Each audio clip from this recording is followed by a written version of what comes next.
Halo semuanya, selamat pagi, siang, sore, malam. Balik lagi bersama gue Safril di Sabar Bahas Cinema. Di kesempatan kali ini gue ingin membahas mengenai film Black Adam yang merupakan film lanjutan dari DC Extended Universe dan disutradarai oleh Jaume Collet-Serra. Jaume Collet-Serra ini sebenarnya lebih sering dikenal lewat film-film horror-nya seperti Orphan. Tapi kali ini DC kembali melanjutkan tradisi mereka beberapa tahun terakhir untuk menyerahkan produksi film mereka kepada sutradara horror. Misalnya Shazam ataupun Aquaman yang juga disutradarai oleh sutradara yang biasanya membuat film horror. Berikutlah review gue mengenai film Black Adam ini. Black Adamnya sendiri itu diperankan oleh Dwayne Johnson atau The Rock yang juga turut menjadi produser dari film ini. Ya, seperti kita ketahui dia adalah aktor yang cukup produktif ya, tetapi seringkali aktor yang gitu-gitu doang. Penampilannya gak berkembang dari zaman dia kapan, mulai dari main di Fast and Furious, kemudian Jungle Cruise, kemudian banyak film lainnya ya. Penampilannya ada datar, tanpa ekspresi dan ya gitu-gitu doang. Tapi anehnya dia tiap tahun memiliki film baru dan filmnya rata-rata laku. Filmnya Dwayne Johnson yang gak laku itu ya bisa dihitung jari lah. Dan Black Adam ini film superhero yang biasanya laku mungkin akan melanjutkan kelarisan dari film-filmnya Dwayne Johnson sebelumnya. Adapun film Black Adam ini sendiri bercerita tentang Black Adam yang merupakan seorang hero dari negeri di wilayah Timur Tengah yang dulunya sempat menjadi salah satu negeri yang memiliki peradaban yang paling maju. Kemudian di era modern, negeri itu sedang dijajah oleh Amerika, atau di sini sebenarnya nggak disebutin negaranya, tetapi agak-agak menyindir penjajahan Amerika atau pendudukan Amerika di Irak kalau gue bisa perhatikan dikit-dikit ya. Kemudian pejuang kemerdekaan dari negeri tersebut pun mencoba untuk membangkitkan sang pahlawan legendaris yang sudah menghilang selama ribuan tahun. Itulah sedikit mengenai premis film ini. Ya kalau gue bilang kelebihan utama film ini itu adalah di bagian actionnya ya, yang memang begitu banyak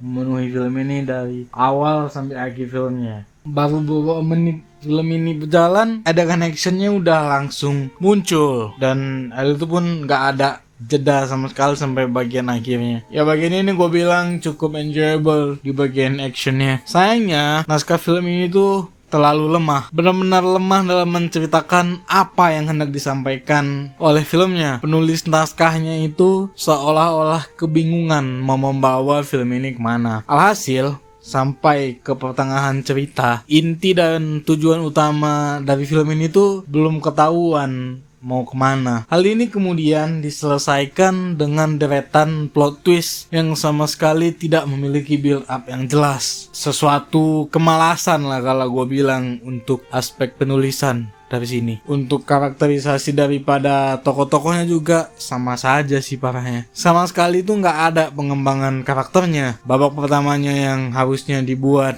untuk perkenalan dan pengembangan karakternya malah nggak dimanfaatkan dengan baik. Jangankan karakter pendukungnya, karakter utamanya aja nggak disajikan dengan baik dan cenderung datar doang pengembangan karakternya. Ya sedatar ekspresinya Dwayne Johnson yang sepertinya itu nggak mengerti apa namanya gradasi emosi, apa itu gradasi ekspresi. Ya dia nggak paham lah hal itu dengan baik dan benar. Kemudian untuk bagian komedinya sendiri hambar. Kalau gue bilang ya, dari 1000 komedi itu cuma 1 atau 2 doang yang lucu. Sisanya benar-benar gak bisa membuat ketawa di bagian komedinya. Ya kayak gitulah bagian komedi di film ini yang gak ada fungsinya sama sekali. Punchline-nya itu hampir gak ada yang kena. Tetapi bagian komedinya itu terus diulang-ulang tanpa ada perbaikan yang berarti ya di bagiannya. Untuk acting daripada pemeran pendukungnya juga sama aja sih. Sama-sama gak kuat sama kayak pemeran utamanya. Ya sama-sama letoy lah, sama-sama lemah lah. Satu-satunya yang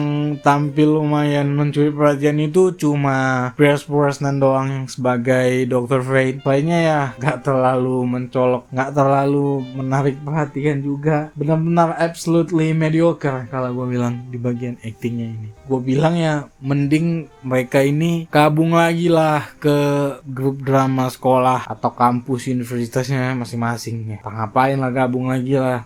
Karena udah dibayar mahal di film tapi ya penampilannya nggak lebih bagus daripada yang sekelas drama kampus, UKM kampus kayak gitu sih. Gitulah, emang ancur-ancuran lah acting di sini. Kemudian dari segi penyutradaraannya Jaume Collet-Serra ini juga itu terlalu meniru Zack Snyder. Entah karena titipan atau dia ngefans sama Zack Snyder atau gimana ya, kelihatan terlalu palsu dan nggak memiliki hal yang original di bagian ini. Segala filmnya Zack Snyder tuh banyak banget referensinya di sini. 100 film-film zombinya Zack Snyder, BVS, dan lain-lain. Pokoknya banyak lah film-filmnya Zack Snyder yang diperlihatin di sini dan ditiruin sama dia gayanya. Membuat gue bertanya-tanya, ini Jaume Collet ini memang nggak punya ide sendiri atau disetir atau gimana sih? Gue bilangnya sih mending dia jadi dirinya sendiri ya. Gak perlu lah niru-niru yang lain. Tiap orang kan punya ciri khasnya masing-masing. Tiap sutradara kan punya ciri khasnya masing-masing. Dan nggak perlu lah dia meniru Zack Snyder. Kalaupun dia ngefans sama Zack Snyder, bisa sih dia ngasih homage tapi nggak lebay sampai nggak memiliki ide yang fresh atau ide yang dari dirinya sendiri gitu, yang dari inisiatifnya dia sendiri. Ini cuma comot sana comot sini dan comotannya itu nggak terlalu rapih gitu, terlalu kelihatan lah. Quentin Tarantino juga kan sering comot sana comot sini, tapi dia masih bisa meramunya dengan benar. Sedangkan Jaume Collet ini belum bisa meramu hal itu dengan benar lah, dan kan cuma fokus kepada Zack Snyder, maksudnya ke yang referensi lain nggak terlalu kelihatan. Ya gitulah kalau menurut gua film Black Adam ini. Film yang susah untuk dicari kelebihannya itu ada di bagian mana. Ya walaupun filmnya masih bisa dinikmatin ya, masih cukup enjoyable, dan yang itu semua karena bagian actionnya doang. Tapi kalau secara keseluruhan film ini tetap adalah sebuah proyek asal jadi. Kalau gue bilang khas banget sama film-film yang diproduksi oleh Dwayne Johnson. Gue nggak tahu lah itu film apa. Rata-rata film dia ya asal jadi, film-film action asal jadi yang ceritanya itu tipis-tipis, dan Black Adam nih masih masuk ke bagian itu. Ya semoga aja nanti ada perbaikan di filmnya Dwayne Johnson selanjutnya. Tak kapan lagi dia buat film, tapi ya gak lama lagi lah palingan dia buat film baru lagi yang dia tetap menjadi produsernya. Ya sekianlah dulu review dari gua mengenai film ini. Seperti biasa jangan lupa like, comment, share video ini jika kalian anggap bermanfaat, subscribe ke channel ini, dan cek video-video gue yang lain dan juga membahas mengenai film-film lain. Gue Syafril, sampai jumpa di lain kesempatan. See you, bye bye, adios.